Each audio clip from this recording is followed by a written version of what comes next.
বিসমিল্লাহির রহমানির রহিম। Tiger girls school and কলেজের অনলাইন ক্লাসে তোমাদের স্বাগত।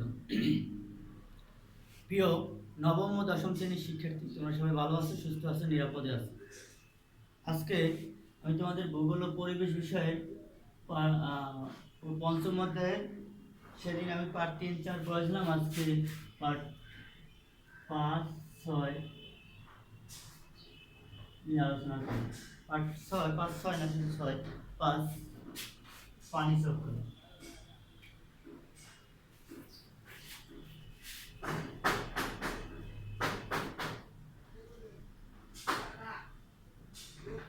পানি চক্র নিয়ে আজকে আলোচনা করবো। আচ্ছা, পানি চক্র দেখো, পানি চক্র কি? পানি, পৃথিবীর সব জায়গায় পানি কিন্তু একই রকম নয়। কোথাও পানি মহাসমুদ্রের পানি বেশি, আবার খাল বিল পানিতে কম, কোথাও লোনা পানির পরিমাণ বেশি, আবার কোথাও কি মিঠা পানির পরিমাণ, পৃথিবীতে সবচেয়ে লোনা পানির পরিমাণ বেশি আর মিঠা পানির পরিমাণ কম। দেখো, সাধারণত পানি কোথাও স্থির অবস্থায় নেই। পানি কোথাও কি স্থির অবস্থায় নেই, এটা সব সময় কি করে? চলাচল করে। পানি চলাচল করে বিভিন্নভাবে, সর্বদা আবর্তিত হচ্ছে। এই অবস্থায় পরিবর্তন ঘটছে, কারণ পানি বাষ্পীয়, তরল, কঠিন এই 3 অবস্থায় থাকতে পারে। পানি 3টা অবস্থায় থাকতে পারে: বাষ্পীয়, তরল ও কঠিন অবস্থায় থাকতে পারে। সমগ্র বিশ্বের পানি সরবরাহ সর্ববৃহৎ স্থায়ী আধার হচ্ছে সমুদ্র।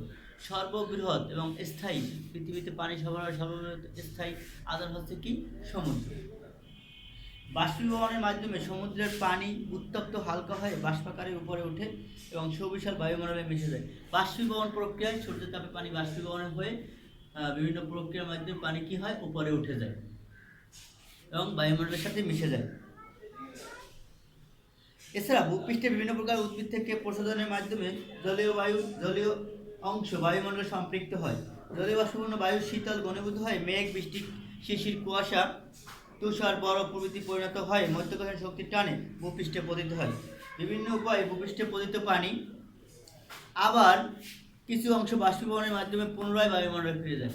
অর্থাৎ উপর দিয়ে কিছু পরে, আবার কিছু অংশ মাটির ভিতরে যায়, কিছু গাছ শোষণ করে নাই, কিছু কি আবার বাষ্পীভবনের মাধ্যমে আবার বায়ুমণ্ডলে ফিরে যায়। কিছু অংশ নদী দ্বারা বাহিত হয়, সমুদ্রে বাহিত হয় কি সমুদ্রে পতিত হয়। কিছু অংশ অবিশ্রবণ গ্রহণ করায় এবং অবশিষ্ট অংশ ভূপৃষ্ঠের শিলাস্তরের মধ্যে শুয়ে নিচের দিকে চলে যায়, এছাড়া জমা হয়। এখন কোন কোন প্রক্রিয়ায় পানি চক্রটা সম্পূর্ণ হয়? দেখো,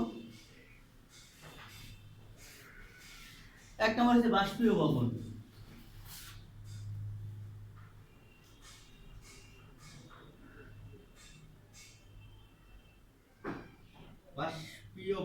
বাষ্পীভবন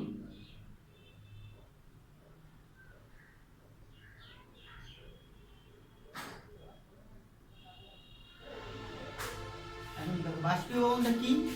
বাষ্পীভবনটা হলো সূর্যের তাপে সমুদ্র পানি, তো আমি একটু আগে বললাম যে সূর্যের তাপে পানি ক্রমাগত সমুদ্র, নদী, নালা, খাল, বিল থেকে প্রচণ্ড পরিমাণে সূর্যের তাপে কি পানি বাষ্পাকারে উপরে উঠে যায়। উপরে উঠে গিয়ে ওটা মেঘ, বৃষ্টি, ওটা মেঘের সৃষ্টি করে। মেঘ থেকে বিভিন্ন অভিকর্ষণ শক্তির টানে বা মধ্যাকর্ষণ শক্তির প্রভাবে আবার ওটা কি পানি ছিদ্র ছিদ্র ফোটা ফোটা আকারে পৃথিবীতে চলে আসে। এই যে প্রক্রিয়া, এই প্রক্রিয়া হচ্ছে বাষ্পীভবন। দেখেন ব্যাখ্যাটা কি বলতে: সূর্যের তাপে সমুদ্রের পানি, হ্রদ প্রভৃতি থেকে ক্রমাগত বাষ্পে পরিণত হয় এবং তা অপেক্ষাকৃত হালকা বলে উপরে উঠে বায়ুমণ্ডলে মিশে অদৃশ্য হয়ে যায়। একে বাষ্পীভবন বলে। বায়ু বাষ্প দাহন করার একটা সীমা আছে। তা বায়ুর উষ্ণতার উপর নির্ভর করে। বায়ু যত উষ্ণ ও তত বেশি জলীয় বাষ্প দহন করতে পারে। বায়ু যত উষ্ণ তত জলীয় বাষ্প দহন করতে পারে। সমুদ্রে জলীয় বাষ্পের প্রধান উৎস। উদ্ভিদ জগৎ, নদ নদী এবং ক্ষুদ্র ক্ষুদ্র জলাশয় থেকেও বায়ু জলীয় বাষ্প কি আকারে উপরে উঠে যেতে পারে। এরপর দেখো 2 নম্বর আছে ঘনীভবন।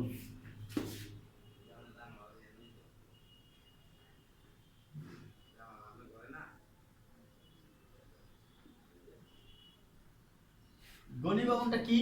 ঘনীভবনটা হলো, দেখো, পরিপৃক্ত বায়ু উষ্ণতা হলে যখন এটি আরো বেশি জলীয়বাষ্প ধারণ করতে পারে এবং বায়ু শীতল হতে থাকলে পূর্বের মতো বেশি জলীয়বাষ্প ধারণ করে রাখতে পারে না, তখন জলীয়বাষ্পের কিছু অংশ পানিতে পরিণত হয়, তা ঘনীভবন বলা হয়। অর্থাৎ পরিপিক্ত বায়ুর উষ্ণতার ফলে যখন পানি বেশি পরিমাণ জলে ধরে রাখতে পারে না, তখন কি ছোটো ছোটো বৃষ্টিকণার আকারে নিচে নেমে আসে, তখন জলীয় বাষ্প কিছু অংশ পানিতে পরিণত হয়। এই যে পরিণত হয় এটাকে কী বলা হয়? ঘনীভবন বলা হয়। বায়ু যে উষ্ণতায় ঘনীভূত হয় তাকে শিশিরাঙ্ক বলা হয়। এখন তাহলে বায়ু যে উষ্ণতায় ঘনীভবন হয় তাকে কি বলা হয়? শিশিরাঙ্ক। মনে রাখো, বায়ু যে উষ্ণতায় ঘনীভবন হয় তাকে কি বলা হয়? শিশিরাঙ্ক বলা হয়। তাপমাত্রা 0°C বা হিমাঙ্কের নিচে নেমে গেলে তখন ঘনীভূত জলীয় বাষ্প আকার ধারণ করে। তাপমাত্রা 0° নিচে নেমে গেলে তখন বায়ু জলীয় বাষ্প আকারে যেটা থাকে এটা ঘনীভূত হয়ে জলীয় বাষ্প কঠিন আকার ধারণ করে, অর্থাৎ বরফের সৃষ্টি হয়। এই যে বরফের সৃষ্টি হয় এই প্রক্রিয়াটা হচ্ছে কি কঠিন আকার ধারণ করে এবং তুষার ও বরফ রূপে ভূপৃষ্ঠে, এবং ওটা কি বরফ এবং তুষার রূপে পৃথিবীর পৃষ্ঠে পতিত হয়। বাংলাদেশে সাধারণত এই ধরনের প্রাদুর্ভাব দেখা যায় না, কারণ 0°C তাপমাত্রা কখনো হয়নি। ইউরোপের বিভিন্ন দেশে এই ধরনের অবস্থা পরিলক্ষিত হয়, ওখানে 0°-র নিচেও তাপমাত্রা নেমে যায়, অর্থাৎ -°C তাপমাত্রা পর্যন্ত চলে আসে। কিন্তু হিমাঙ্কের শিশিরাঙ্কের উপর থাকলেও ঘনীভবনের মাধ্যমে শিশির, কুয়াশা এবং বৃষ্টিপাতে পরিণত হয়। এবার দেখো 3 নম্বর যে বাড়িপাত। 3 নম্বরে বাড়িপাত। বাড়িপাত বা বৃষ্টিপাত। তুমি পানি যখন বাষ্পাকারে উপরে উঠে গিয়ে যখন ওটা ঘনীভূত হয়ে পানির কণা সৃষ্টি হয়, তখন পৃথিবীর মধ্যখানে শক্তির টানে ওটা আবার পৃথিবীতে চলে আসে। এই দেখো, জলীয় বাষ্প উপরে শীতল বায়ুর সংস্পর্শে এসে ঘনীভূত হয় ক্ষুদ্র ক্ষুদ্র জলকণা ও তুষার কণায় পরিণত হয় এবং মধ্যকাশের শক্তির টানে ভূপৃষ্ঠে পতিত হয়।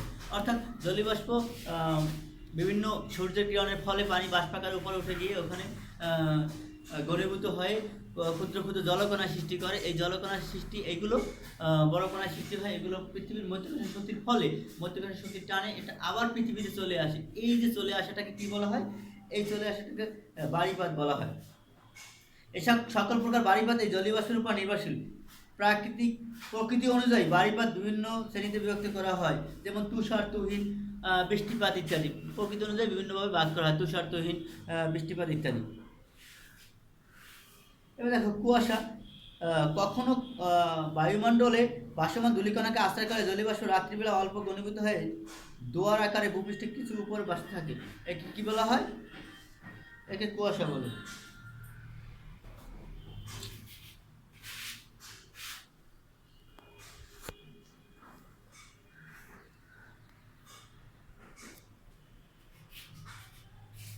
তাহলে এরপর দেখো কুয়াশা কি?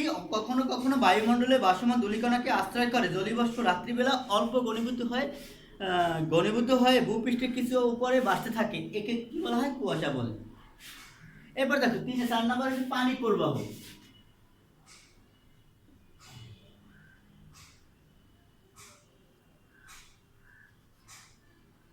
পানি প্রবাহটা বলতে কি বোঝায়? দেখো,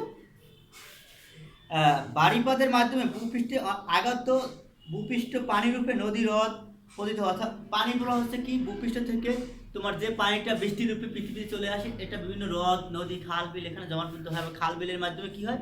এটা আবার বড় নদী থেকে আবার কি হয়? সমুদ্রে পতিত হয়। এই যে প্রবাহটাকে এটা বলা হয় কি বলা হয়? এটাকে বলা হয় পানি প্রবাহ। আবার ভূ অভ্যন্তরে প্রবেশ করে অন্তঃপ্রবাহ ও নদী সমুদ্রে জমা হয়। অর্থাৎ কিছু অংশ যে সবগুলো নদীর মাধ্যমে সমুদ্রে পতিত হয় তা কিন্তু নয়, এটা কিছু অংশ চোয়াইচ হয়ে আবার ভূপৃষ্ঠের ভিতরে গিয়ে আবার সমুদ্রের সাথে ওটা চোয়াইচ হয়ে আবার সমুদ্রে গিয়ে পতিত হয়।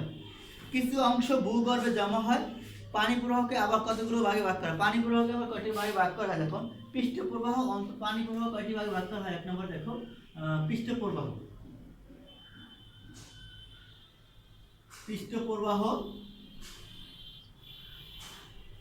তারপর অন্তঃপ্রবাহ,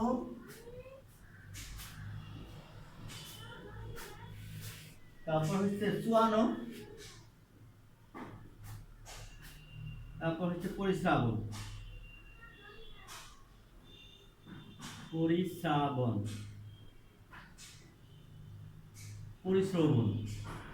তাহলে এই যে কয়টি ভাগে পানি প্রবাহকে এই কয়টি ভাগে ভাগ করা হয়। এখন দেখো তাহলে পানি পৃষ্ঠ প্রবাহ প্রবাহিত হয় অর্থাৎ উপরে দিয়ে যেটা প্রবাহিত হয় অন্তঃপ্রবাহ, নদী ভূপৃষ্ঠে চোয়ানোর পরে আবার নিচ দিয়ে প্রবাহিত হয় তখন তাকে কি অন্তঃপ্রবাহ বলা হয়। আর চোয়ানো হয়েছে মাটির নিচে চোয়াই ছয় জমাট করতে হয়। আর পরিশ্রাবণ হয়েছে গাছের পালার মাধ্যমে যেটা বাষ্পীভবন হয় এটাকে পরিশ্রাবণ বলা হয়। আচ্ছা এরপর দেখো তাহলে এটা আসলে তুমি অবশ্যই একটা সিস্টেমের মাধ্যমে কি একটা প্রকাশ করে দিবা, ঠিক আছে। এই কোশ্চেনটা যদি আসে এরপর পরের পার্টটা দেখো। এরপর পানি চক্র তো গেল, এরপর দেখো বৃষ্টিপাত। বৃষ্টিপাতটা কি? 6 বৃষ্টিপাত।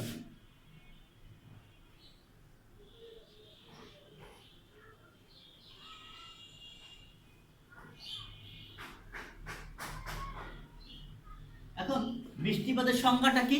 বৃষ্টিপাতের সংজ্ঞাটা হলো পানি বাষ্পীভবন আকারে যখন পানি উপরে উঠে যায়, উঠে গিয়ে বায়ুমণ্ডল বিভিন্ন শক্তির প্রভাবে ওটা ঘনীভূত হয়ে কি ক্ষুদ্র ক্ষুদ্র জলকণা সৃষ্টি করে। এই জলকণা যখন পৃথিবীর মধ্যাকর্ষণ শক্তির টানে পৃথিবীতে নেমে আসে, এই যে যে পানিটা নেমে আসে এটাকে কি বলা হয়? বৃষ্টিপাত বলা হয়।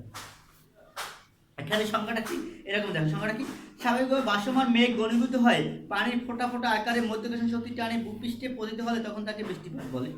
এই বৃষ্টিপাত কখনো প্রবল, আবার এই বৃষ্টিপাত কখন কি হয়? প্রবল আকার হতে পারে, কখনো গুড়ি গুড়ি বৃষ্টিপাত হবে, কখনো ঈর্ষাগুড়ি বৃষ্টিপাত হতে পারে। বৃষ্টিপাত যে মাপার যন্ত্রের নাম হয়েছে রেন গেজ। বৃষ্টিপাত মাপার যন্ত্রের নাম কি? বৃষ্টিপাত মাপার যন্ত্রের নাম হয়েছে রেন গেজ। বৃষ্টিপাত মাপার যন্ত্রের নাম হয়েছে রেন গেজ।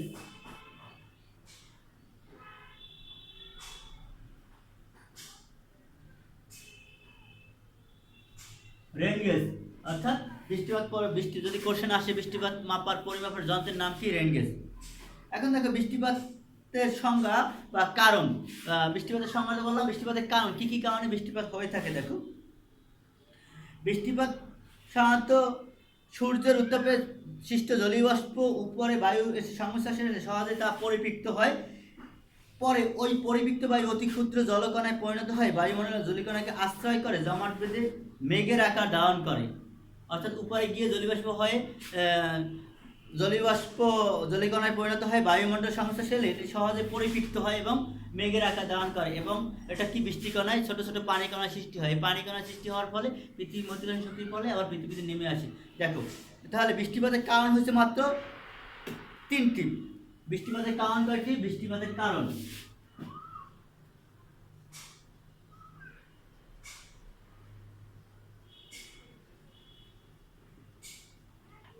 বৃষ্টিপাতের কারণ 3টি।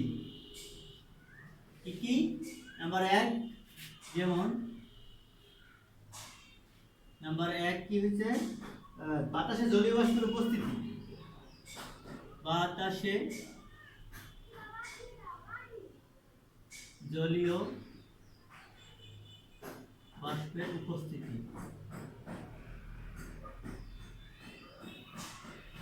এরপর নাম্বার 2 ঊর্ধ্বগমন।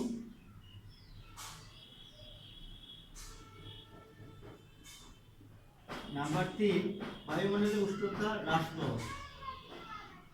বায়ুমণ্ডলে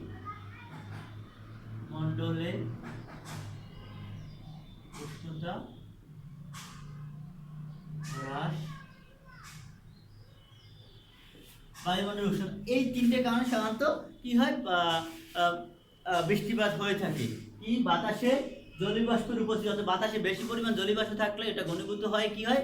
মেঘের সৃষ্টি হয়, মেঘ থেকে আবার বৃষ্টি কণা পানির কণার উপর সৃষ্টি হয়, ফলে কি হয়? বৃষ্টিপাত হয়। বায়ু ঊর্ধ্বগমন, বাতাসে যখন বায়ুতে বেশি পরিমাণ জল তখন বায়ু ঊর্ধ্বগমন করে, এই কারণে বৃষ্টিপাত হয়। এখন দেখো বৃষ্টিপাতের শ্রেণীবিভাগ। বৃষ্টিপাতের শ্রেণীবিভাগ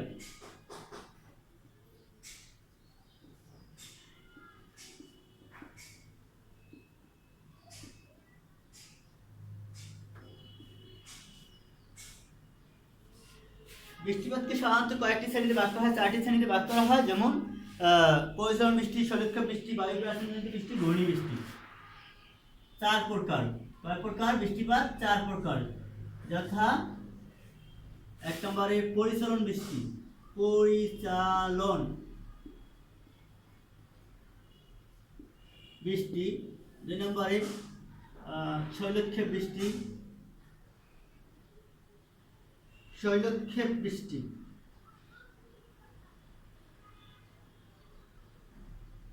শৈলক্ষেপ বৃষ্টি। 3 নম্বরে বায়ু প্রাচীর জনিত বৃষ্টি, বায়ু প্রাচীর জনিত বৃষ্টি। 4 নম্বর হচ্ছে ঘূর্ণি বৃষ্টি।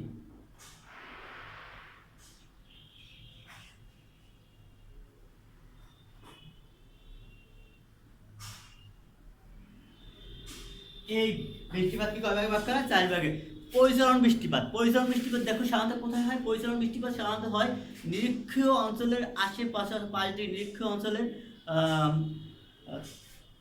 নিরক্ষীয় অঞ্চলের 2 পাশে 5 ডিগ্রি উত্তর এবং 5 ডিগ্রি দক্ষিণ অক্ষাংশে সাধারণত এই বৃষ্টিপাত হয়, কারণ এখানে বছরে সারা বছর সূর্য লম্বভাবে কিরণ দেয় এবং এই বৃষ্টিপাত সাধারণত বিকেলবেলা এবং সন্ধ্যার দিকে হয়। প্রতিদিন এই বৃষ্টিপাত বিকেলে অথবা সন্ধ্যার দিকে সংঘটিত হয়। কোথায়? নিরক্ষীয় অঞ্চলে 5 ডিগ্রি উত্তর এবং 5 ডিগ্রি দক্ষিণ অঞ্চলে এই বৃষ্টিপাতগুলো হয়ে থাকে। দেখো এখানে ব্যাখ্যাটা কি বলছে। দিনের বেলায় সূর্যের কিরণে পানি বাষ্পে পরিণত হয় এবং সোজা উপরে উঠে যায়। শীতল বায়ুর সংস্পর্শে শেষে জলীয় বাষ্পে প্রথমে মেঘ ও পরে বৃষ্টিপাত হয়, সোজাসুজি নেমে আসে। আমাদের এলাকায় দেখবা মাঝে মাঝে অনেক সময় বৃষ্টিপাত বাঁকা হয়ে পড়ে, কিন্তু এই পরিচালন বৃষ্টিপাত কিন্তু সোজা, যেখানে মেঘ ওইখানেই বৃষ্টিপাত হয়, অন্য এক জায়গায় বৃষ্টিপাত হয় না। তা পরিচালন বৃষ্টিপাত এরূপের একটা বৃষ্টিপাত। এরূপ বৃষ্টিপাতকে পরিচালন বৃষ্টিপাত বলা হয়। নিরক্ষীয় অঞ্চলে স্থলভাগের চেয়ে জলভাগের বিস্তৃত বেশি, এখানে সূর্যকিরণ সারা বছর লম্বভাবে, অর্থাৎ নিরক্ষীয় যে অঞ্চলটা, এই অঞ্চলটা স্থলভাগের চেয়ে জলভাগের পরিমাণটা বেশি, ফলে ওখানে এছাড়া সূর্য সারা বছর কিরণ দেয়, ফলে ওখানে পানি বাষ্পাকারে বেশি উত্থিত হয় এবং ওখানে মেঘ সৃষ্টি হয়। ওখানে পৃথিবীর মধ্যকর্ষণ শক্তি টানে কি ওখানে বৃষ্টিপাত ঘটায়। সারা এখানে কি দেখো ব্যাখ্যা কি বলছে, জলীয় বাষ্প হালকা বলে সহজে উপরে উঠে গিয়ে শীতল বায়ুর সংস্পর্শে এসে পরিচালন রূপে বৃষ্টিপাত ঝরে পড়ে। তাই নিরক্ষীয় অঞ্চলে সারা বছর প্রতিদিন বিকাল অথবা সন্ধ্যার সময় এরূপ বৃষ্টিপাত হয়ে থাকে। তাহলে এখন যদি বলা হয় কোন বৃষ্টি সারা বছর হয়ে থাকে এবং কোন বৃষ্টি বিকাল এবং সন্ধ্যার সময় হয়ে থাকে, উত্তর কি হবে? অবজেক্টিভ যদি আসে তাহলে উত্তর হবে কি? পরিচালন বৃষ্টি।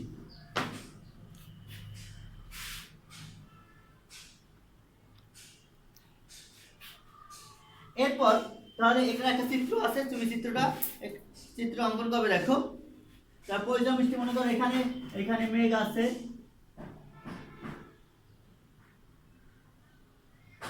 এই যে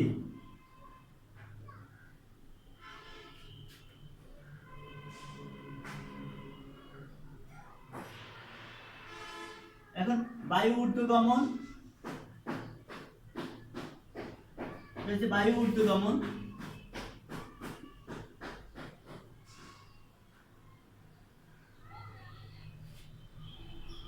তারপর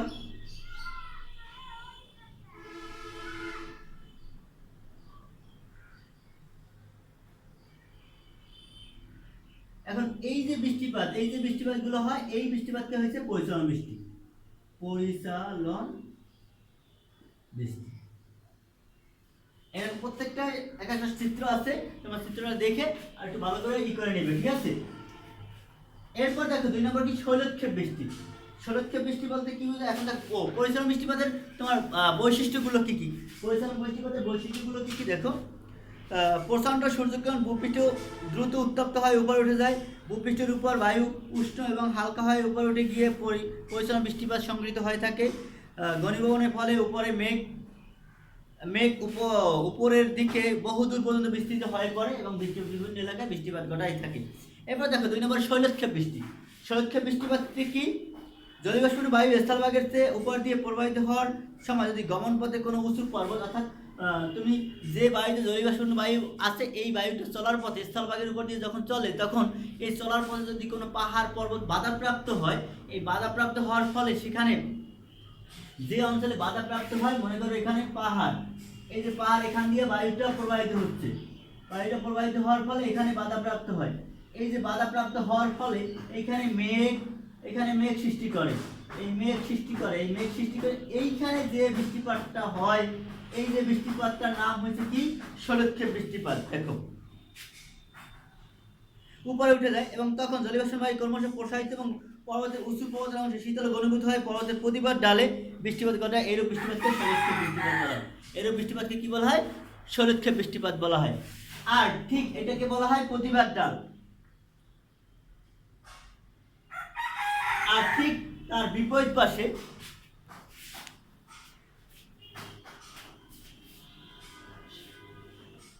ঠিক ঠিক তার বিপরীত পাশে যে বৃষ্টিপাতটাকে অনুবাদ ঢাল, অর্থাৎ এই পাশটাকে এটাকে বলা হয় প্রতিবাদ ঢাল, আর এটাকে বলা হয় অনুবাদ ঢাল। এখন এই পাশে সাধারণত ওই যে বায়ুটা, যে বায়ুতে তোমার জলীয়বাষ্পপূর্ণ বায়ু থাকে, এটা এই পাশে আসতে পারে না, ফলে এই পাশে সারা বছর বৃষ্টিপাত খুব কম হয়। এই অর্থাৎ অনুবাদ ঢালে বৃষ্টিপাত হয় না বললেই চলে, অর্থাৎ বৃষ্টিহীন অবস্থায় থাকে। এটাকে বলা হয় বৃষ্টি ছায়া অঞ্চল। এটাকে বলা হয় কি? বৃষ্টি ছায়া অঞ্চল। এরপর দেখো বায়ু প্রাচীর জনিত বৃষ্টিপাত। বায়ু প্রাচীর জনিত বৃষ্টিপাত, বায়ু প্রাচীর জনিত বৃষ্টিপাতটা কি?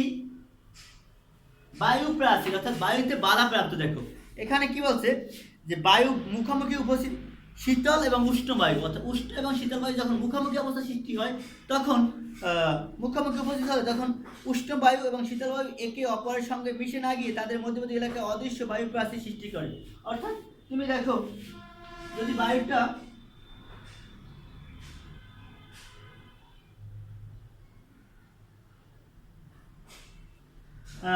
উষ্ণ এবং শীতল বায়ু, এখানে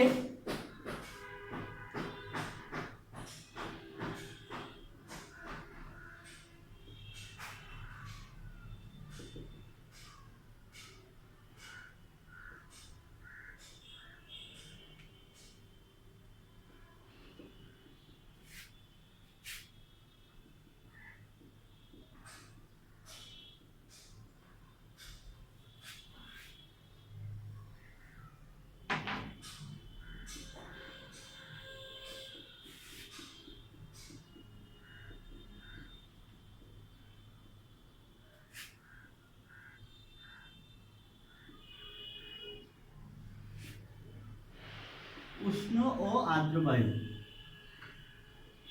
উষ্ণ ও আর্দ্র বায়ু, এটা হচ্ছে বৃষ্টিপাত।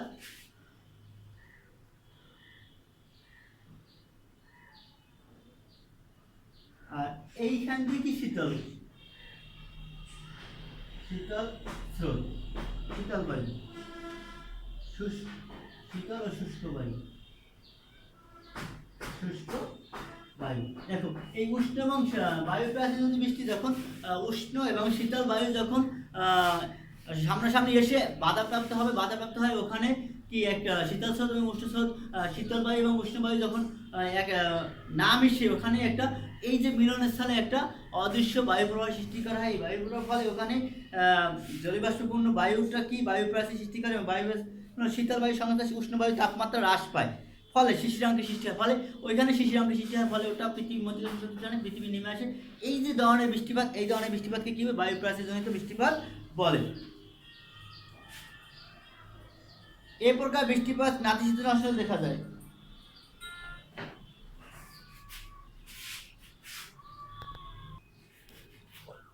তা এরপর বায়ু প্রাচীর জনিত বৃষ্টি, এরপর দেখো এরপর আছে কি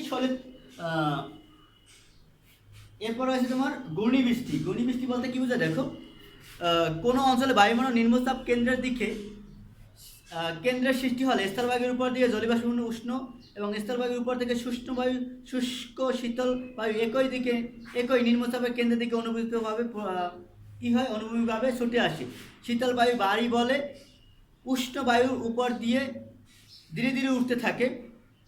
জলভাগের উপর থেকে আসা উষ্ণ বায়ু প্রচুর জলীয়বাষ্প থাকে, ওই বায়ু শীতল বায়ুর উপরে উঠলে তার ভিতর জলীয়বাষ্পপূর্ণ ঘনীভূত হয়, বৃষ্টিপাত হয়। এরূপ বৃষ্টিপাত কি বলা হয়? ঘূর্ণি বৃষ্টিপাত। আমি বলি ব্যাখ্যাটা বলি। দেখো সাধারণত সমুদ্রের ভিতর দিয়ে যে বায়ুটা প্রবাহিত হয়, ওই বায়ুটার সাথে জলীয়বাষ্পপূর্ণ বায়ু থাকে। আর স্থলভাগের দিকে দিয়ে যে বায়ুটা প্রবাহিত হয়, এই বায়ুটা কি শুষ্ক থাকে, শীতল থাকে।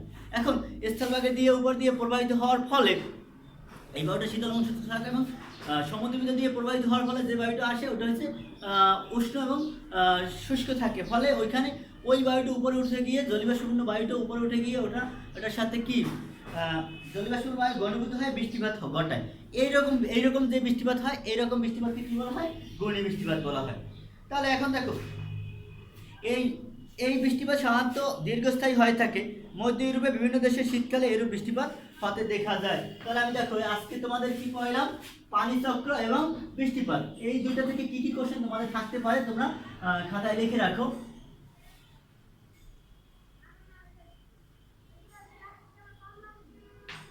ক নম্বর তোমার বাড়ির কাজটা তোমরা বাসায় খাতায় লিখে রাখো।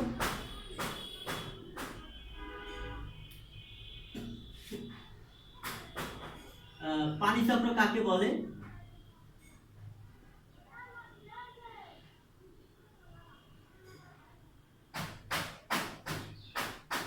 পানি চক্র কাকে বলে? বিভিন্ন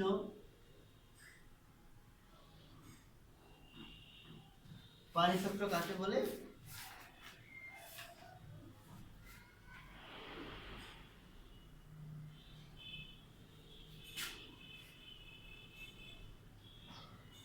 পানি চক্র কাকে বলে? পানি চক্রের ব্যাখ্যা করো।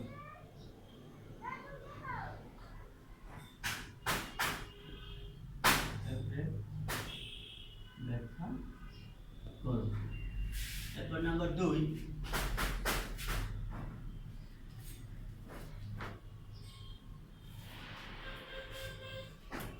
বৃষ্টিপাত কাকে বলে? বৃষ্টিপাতের সংজ্ঞা দাও। বৃষ্টিপাতের কারণ, বৃষ্টিপাতের কারণ উল্লেখ করে এর শ্রেণীবিভাগ করো। এর শ্রেণীবিভাগ ব্যাখ্যা করো। শ্রেণীবিভাগ বর্ণনা করো। এই যে দুইটা কোশ্চেন যদি আজকে পড়ো তাহলে আমি যে দুইটা পার্ট পড়াইছি তোমাদের এই দুটো পার্ট পড়ানো তোমরা সমাধান করতে হবে। ঠিক আছে, তোমরা ভালো থাকো, সুস্থ থাকো, আল্লাহ হাফেজ।